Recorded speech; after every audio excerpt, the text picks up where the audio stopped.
राधे राधे दोस्तों, आज हम आपके लिए कहानी लेकर के आए हैं जादुई ब्यूटी पार्लर। अरे शीतल, क्या कर रही है? जल्दी आ।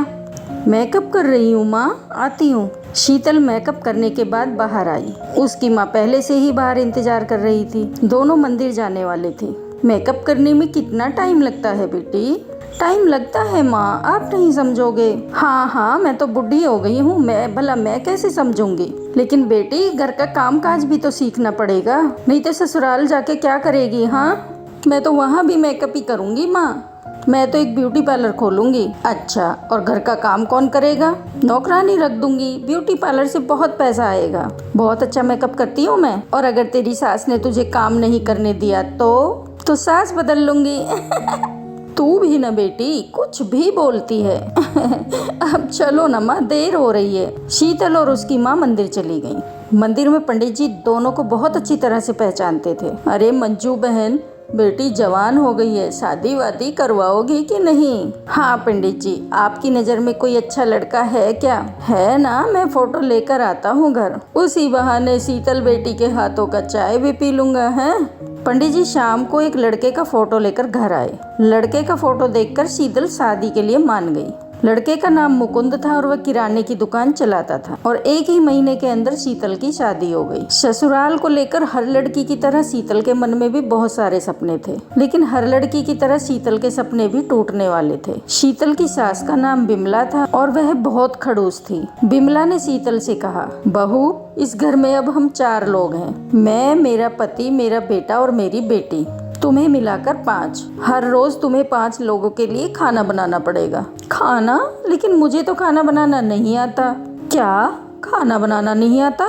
पंडित जी ने तो कहा था कि तुम अच्छी संस्कारी और सुशील लड़की हो। हाँ माँ जी, वो तो मैं हूँ। क्यों? सुंदर और सुशील लड़की होने के लिए खाना बनाना जरूरी है क्या? अरे अरे अरे, देख बेटा, तेरी बहू मुझसे घर आते ही जबान लड़ा रही है। इसे खाना बनाना भी नहीं आता। पंडित जी ने रिश्ता भेजा था, इसलिए ही हमने ज्यादा पूछताछ ना करके शादी कर दी थी। लेकिन हमारे साथ धोखा हो गया है बेटा, हमारे साथ धोखा हो गया है। अरे ये तो गजब बात हो गई। मैंने खाना बनाना नहीं सीखा, लेकिन मुझे और कुछ आता है। शीतल के ससुर ने कहा, क्या काम आता है तुम्हें? पार्लर का काम आता है। मुझे मेकअप करना बहुत अच्छा लगता है और मैं एक ब्यूटी पार्लर भी खोलना चाहती हूँ। क्या ब्यूटी पार्लर खोलना चाहती हो? हाय हाय हाय, ये कैसी बहू लाई मैं, ये तो बाहर काम पर जाना चाहती है। शीतल समझ गई कि इस घर में उसका सपना पूरा नहीं हो सकता। शाम को जब शीतल रसोई में खाना बनाने की कोशिश कर रही थी, तभी वहाँ उसकी ननंद पल्लवी आई। भाभी लाइए, मैं आपकी मदद कर देती हूँ। अरे ननंद जी, बहुत बहुत धन्यवाद। मुझसे तो ये हो ही नहीं रहा था। बस आप वो माँ को मत बताना, वो सुनेंगी तो मुझ पर बहुत गुस्सा करेंगी। एक बात पूछो पल्लवी, ये तुम्हारे घर वाले मेरे ब्यूटी पार्लर में काम करने की बात सुनकर चिढ़ क्यों गए? ये सब पुराने ख्यालात के लोग हैं भाभी। आप और हम मॉडर्न हैं, हमारे ख्यालात इनसे नहीं मिलेंगे। सच बताऊं भाभी, मुझे भी ब्यूटी पार्लर खोलने का बहुत शौक है, लेकिन मुझे मेकअप नहीं आता अच्छे से। अरे वाह, चिंता मत करो, मैं सिखा दूंगी तुम्हें सब कुछ। और फिर दोनों मिलकर ब्यूटी पार्लर खोलेंगे। एक तरफ से बदसूरत लड़कियों को घुसाएंगे और दूसरी तरफ से उन्हें खूबसूरत बनाकर निकालेंगे। पल्लवी शीतल के पास छुप छुप कर मेकअप का काम सीखने लगी। पल्लवी बाहर कॉलेज ट्यूशन जाती थी, उसकी काफी जान पहचान थी। एक दिन पल्लवी ने शीतल से कहा, भाभी एक शादी का काम है, करोगी? अच्छा खासा पैसा मिलेगा। हाँ, क्यों नहीं, घर पर कुछ बहाना बनाना पड़ेगा। घर पर बहाना बनाकर पल्लवी और शीतल शादी में मेकअप करने चली गईं। उन्हें अच्छा खासा पैसा मिला। लड़कियों को शीतल का काम इतना पसंद आया कि उन्होंने खुश होकर एक्स्ट्रा पैसे भी दिए। कुछ ही दिनों में मैं ब्यूटी पार्लर खोलूंगी, आ जाना तुम सभी। इसी तरह शीतल छुप छुप कर शादियों में मेकअप का काम करने लगी। धीरे धीरे पैसा जमा कर उसने एक छोटा सा ब्यूटी पार्लर खरीद भी लिया। अब बस सामान खरीद कर ब्यूटी पार्लर का काम शुरू करना था। लेकिन तभी ये खबर बिमला के कानों में पहुंच गई। क्या तुमने ब्यूटी पार्लर खोला है? हमारे घर की बहू होकर बाहर काम पर जाना चाहती हो? हाँ, हमने बार बार मना किया था ना, करम जली। मुकुंद ने शीतल को एक थप्पड़ मारा। शीतल नीचे गिर गई, उसका सिर दीवार से टकरा गया और उसकी मौत हो गई। अरे बेटा, ये क्या किया तूने? मार कैसे डाला इसे? मैं तो सिर्फ थप्पड़ मारा था, लेकिन ये क्या हो गया? जल्दी बॉडी को छिपा दो, नहीं तो गड़बड़ हो जाएगी।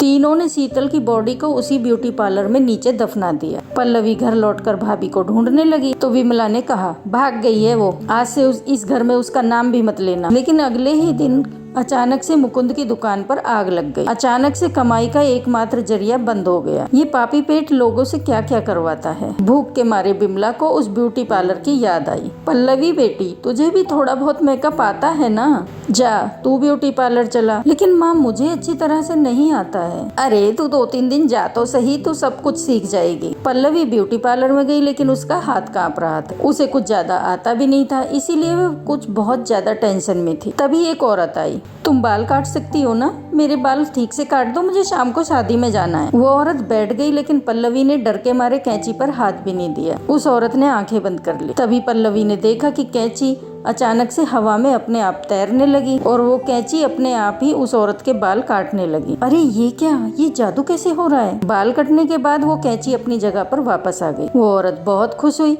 अरे वाह, बहुत अच्छा काटा है, ये लो पैसे। पैसे देकर वो औरत चली गई। लेकिन पल्लवी को कुछ समझ नहीं आ रहा था। वो हैरान थी, लेकिन तभी उसके सामने शीतल की आत्मा आई। पल्लवी, हैरान मत हो, वो मैं थी। मुझे पता था कि तुम घबराई हुई हो, इसीलिए तुम्हारी मदद करने के लिए मैं आई। मैं इसी जमीन के नीचे हूँ पल्लवी। शीतल की आत्मा ने पल्लवी को सब कुछ बताया और उसे इस मर्डर का बदला लेने के लिए कहा। पल्लवी ने पुलिस में खबर की। बिमला, उसके पति और मुकुंद को अरेस्ट किया गया। पल्लवी अकेली उस घर में रहने लगी और ब्यूटी पार्लर चलाने लगी। शीतल की आत्मा वही ब्यूटी पार्लर में रहती थी, क्योंकि वही उसका सपना था और वही जादुई तरीके से लोगों का मेकअप करने लगी। पल्लवी की अच्छी खासी कमाई होने लगी और शीतल भी खुशी खुशी अपना सपना पूरा करने लगी। दोस्तों, अगर आपको कहानी अच्छी लगी है तो कमेंट करके ज़रूर बताना और चैनल पर नए हैं तो चैनल को सब्सक्राइब कर लेना और लाइक करना और अपने दोस्तों के साथ शेयर ज़रूर करना। राधे राधे, जय श्री कृष्ण, जय श्री श्याम।